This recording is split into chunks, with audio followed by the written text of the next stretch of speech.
So the big question is this: how do small businesses like yours, who feel like you're doing all the right things and going to all the right events, reach the federal buyer in a way that helps you win more contracts? That is the question, and this is the place to get your answers. My name is Neil McDonnell. Welcome to the GovCon Chamber of Commerce.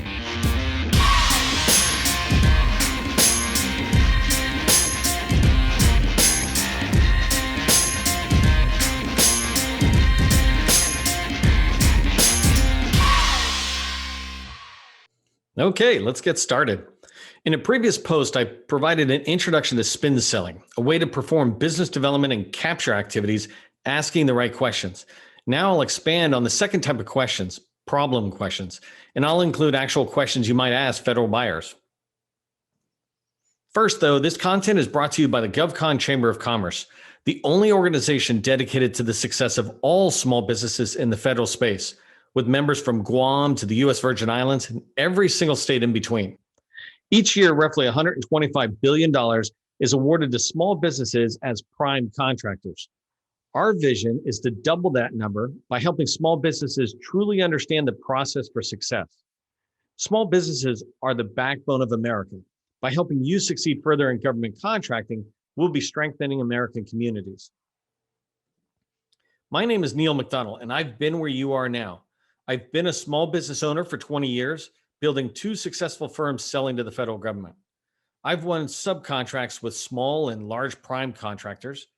I've won prime contracts with defense and civilian agencies. I've done things right, and I've gotten things wrong. The one thing missing, though, for me then and you now is an easy to follow process that will lead to predictable success. That's my commitment to you. I'll provide the process. If you accept responsibility and don't blame others, you'll find you have the control to change your future.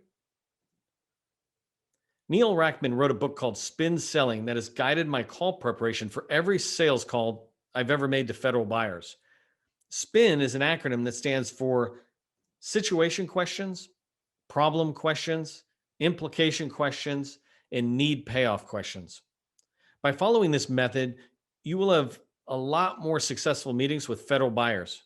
Right now, though, let's just focus on problem questions.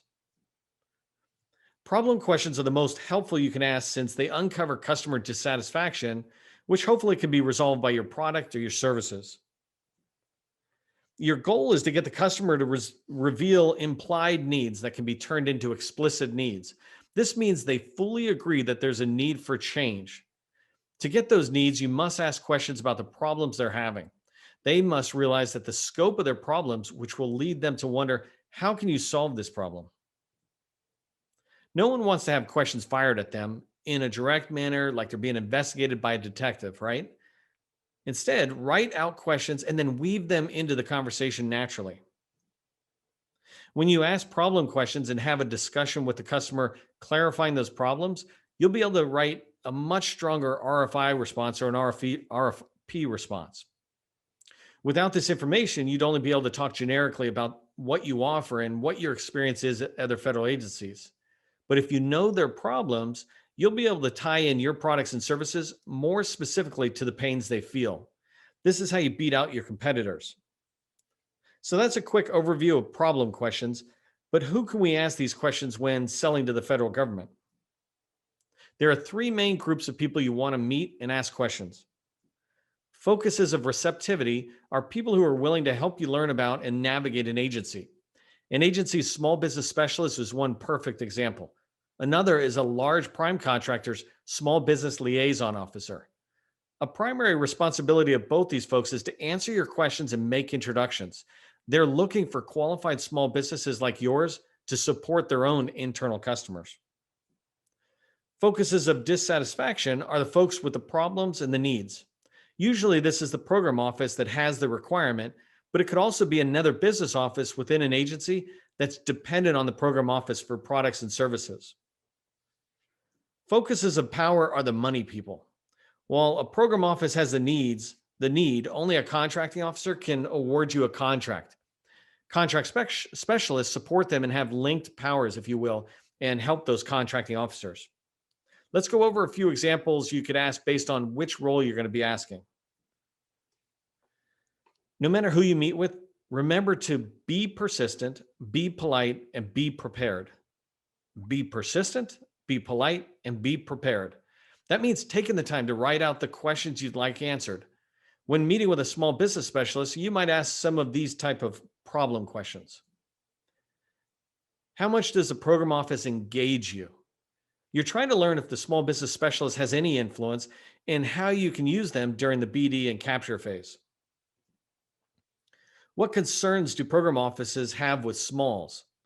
Knowing the concerns will allow you to address them before or during a meeting with the program office. How committed is leadership to using smalls? If leadership doesn't really care, go find another agency. Don't pursue an agency that is underperforming on their small business goals pretty significantly, right? They don't care enough.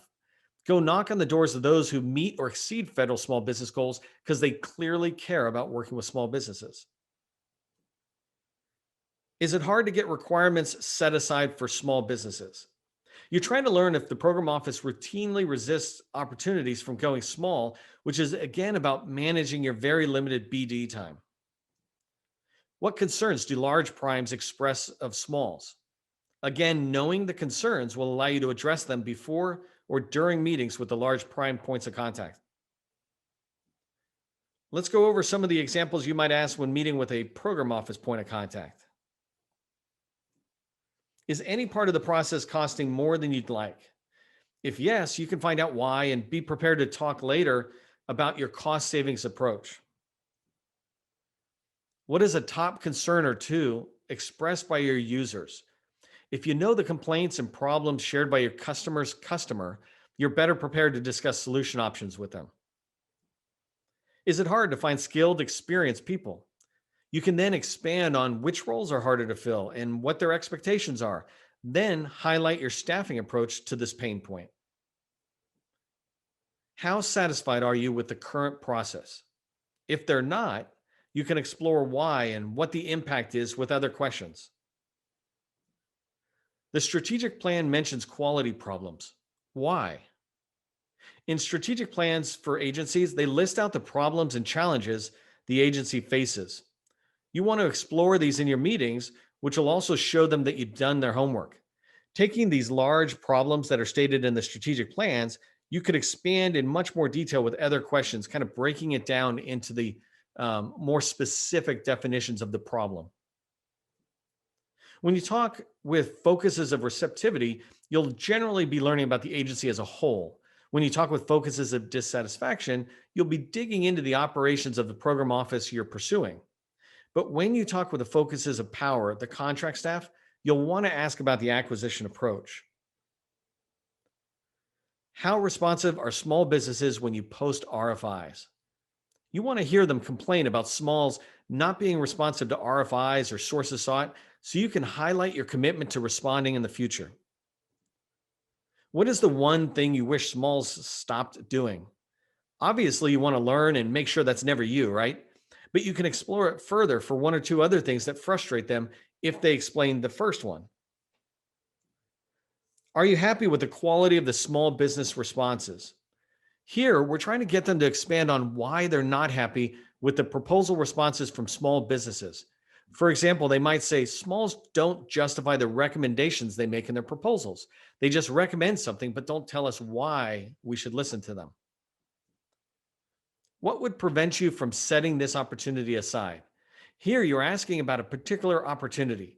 The number one reason will be a lack of response, but they might also mention things that you don't agree, but allowing you to change their mind. So, for example, they might sit there and say, we don't go with smalls because they can't do this type of work. And you can say, no, not only can we do that type of work, but we've done it at this agency and this agency. Could we explore that with you? Could we talk about it? How do you encourage discussions with industry? We want to know how we can talk with the program office, but we're also trying to hear some frustrations that allow us to propose solutions to address those concerns. Problem questions help you learn information about the challenges and pain points an agency feels. You can ask these of anyone, including small business specialists, contracting folks, and obviously anyone in your target program office. When I say that government contracting is not a secret, it's just a process, Properly preparing for meetings and asking the right questions is part of the process. Before you do your next call, take a minute and write down 5 or 6 problem questions. Then, while on the call, try to weave them in through your natural conversation and use them as a checklist to measure the success of your call. If you found this content valuable, others will too. Please give it a thumbs up so they can find it. If you'd like to connect with me personally, do so on LinkedIn. We often do free training webinars and interview federal buyers. Make sure to sign up for the GovCon Chamber's email list to be notified about these opportunities. And you can do that at www.govconchamber.com.